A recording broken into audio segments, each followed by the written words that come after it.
everyone, it's Stacy from PeonyLaneDesigns.com. Have you subscribed to the channel yet? Not, click the little blue button. It's Schoolhouse Rock Day. Well, not Schoolhouse Rock. Time to rock a schoolhouse. I'm going to pull down a schoolhouse today. Hopefully I'll be able to film while I'm there. Got my hard hat back there, my crowbar and my hammer. I'm ready to work. I'm filming for the newspaper, and then hopefully they'll let me film for myself as well. Of course it's raining. Because that's what I want to be, is on a job site in the rain. Right? Of course.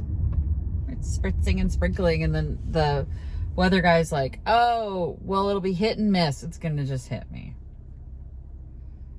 But my hard hat now has my logo on it and Happy Junkin' on the back, so I'm all set. I'm all ready to go. I'm ready to rock and roll. I'm going to get to work, get checked in, and drop my lunch off because I'm going to have to be back by lunch. There's no two ways around it. I still have work to do for the newspaper, so I can only give them a few hours today. But hopefully we get a lot of really good footage for the paper, and then I can show you guys what we're working on, because this place is called Heritage Wood Products, and they reclaim barnwood and make different items to sell, which, you know, there's a lot of companies that do that, but they do this in conjunction with, oh, I was gonna go to the bank for my daughter. I go tonight.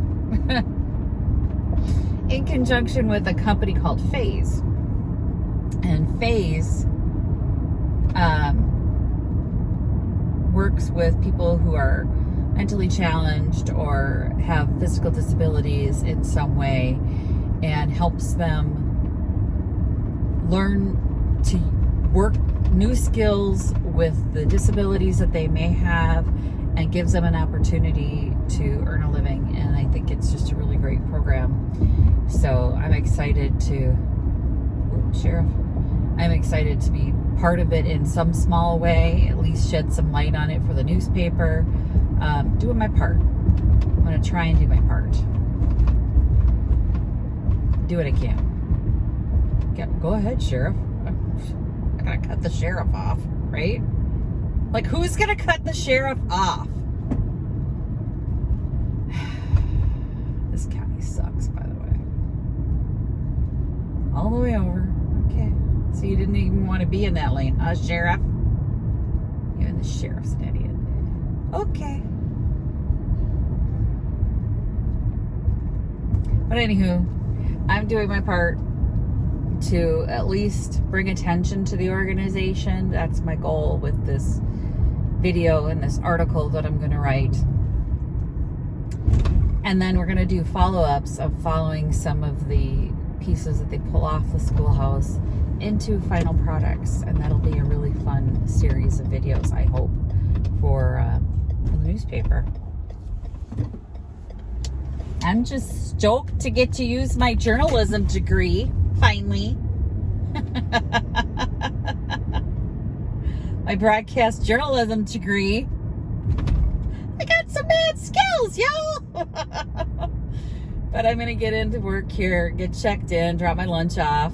I'm bringing a water, but I'm gonna keep most of my water in the fridge, because I have a feeling that once these clouds pass, it's gonna be a little steamy today. So I have a change of my coat, my clothes. This is the place I'm going to right here. I'm gonna pass it right now. It's just down the road from where we are. So I'm excited to get in there and see what they've got going on too, because I haven't been in there yet. But I've got my change of clothes. So this is my work jacket, obviously. It's filthy dirty. And I've got a clean coat. I'm so excited. This is possibly one of the only days I've been super excited to come to work at the newspaper. All right, let's get checked in.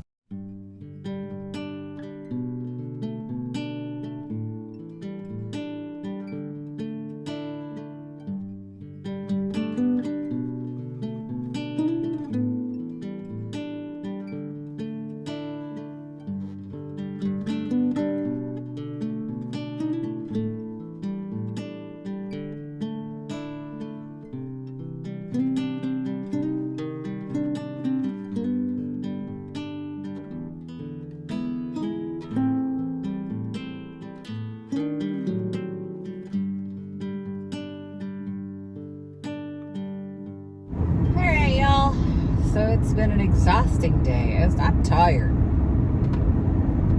I'm going to pop a picture up. I did get to wrench on that building a little bit, but I ended up so caught up in the interview process that I didn't put the camera on myself. So that was the picture that one of the guys there took of me. And please don't be fooled by the picture. I did very little. Because I literally got caught up in talking about this company.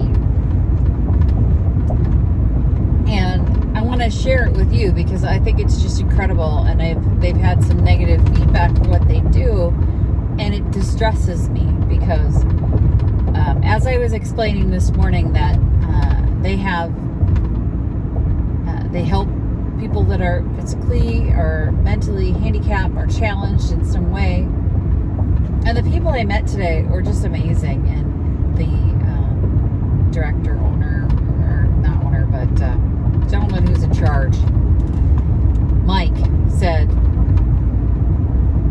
that his biggest joy has been seeing these workers come in, and they call them their clients. They see their clients come in, and when they get there, they can barely speak to people, to blossoming and blooming like butter, like flowers, and flying like butterflies, because they learn the skills they need to succeed in life. And I think the program is so worthwhile. And wild, I said wild. I'm tired. My language has left me.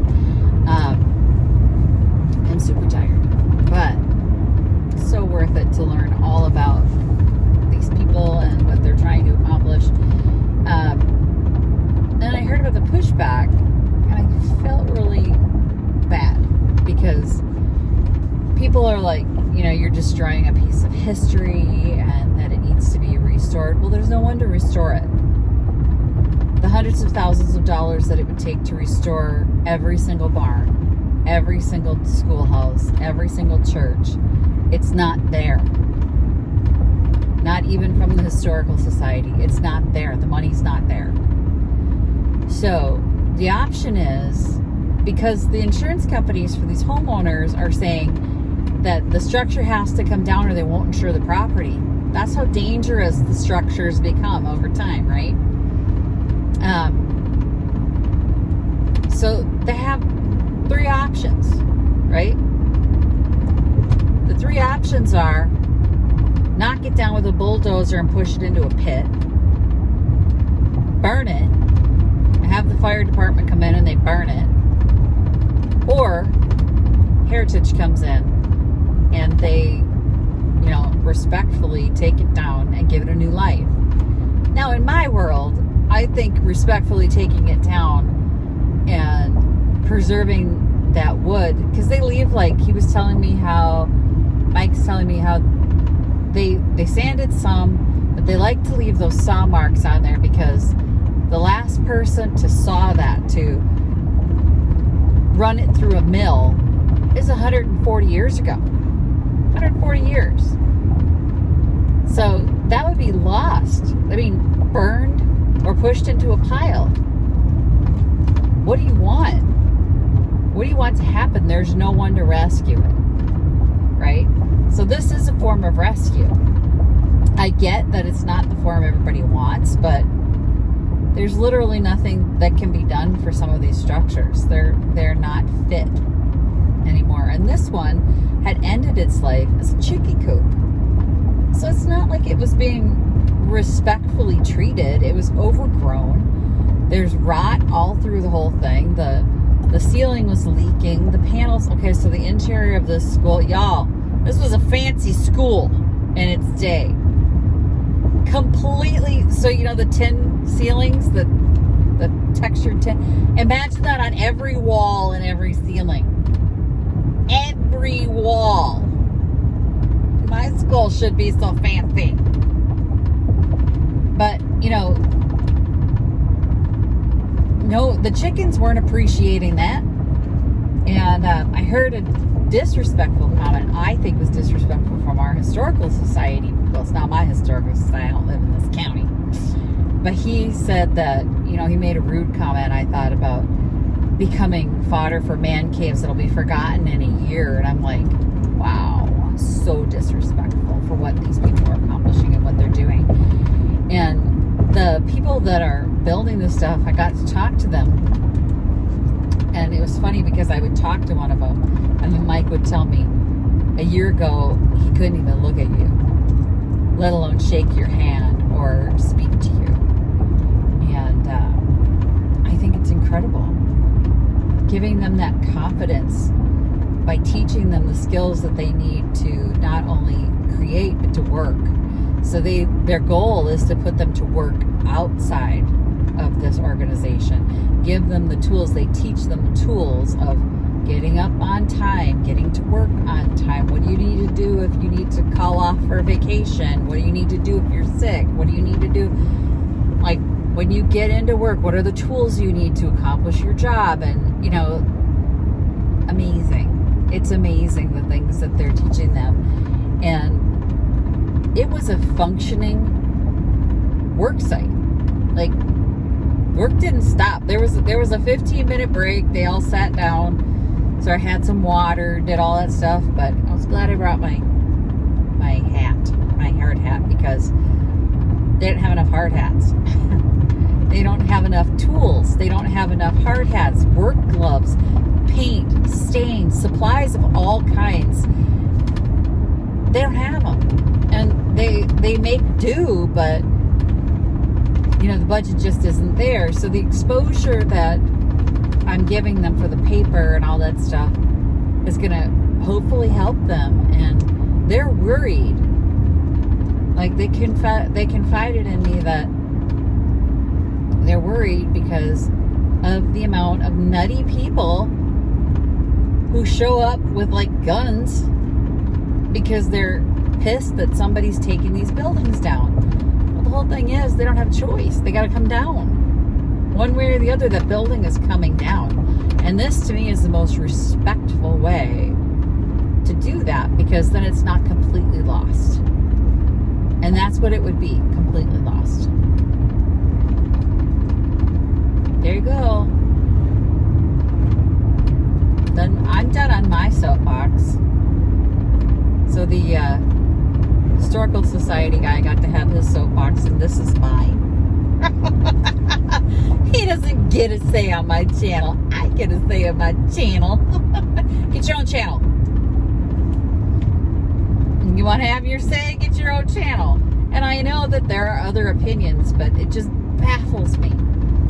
It literally baffles me on how you might think that burning it down or pushing it down with a bulldozer is better than what they're doing. It was just a snarky comment from somebody who should know better. That's how I felt. It felt like it was a disrespectful, snarky comment from somebody who should have known better. I mean, he's in the business of history, and he should know that not every building can be saved. And if he doesn't, then he's not as smart as I thought he was.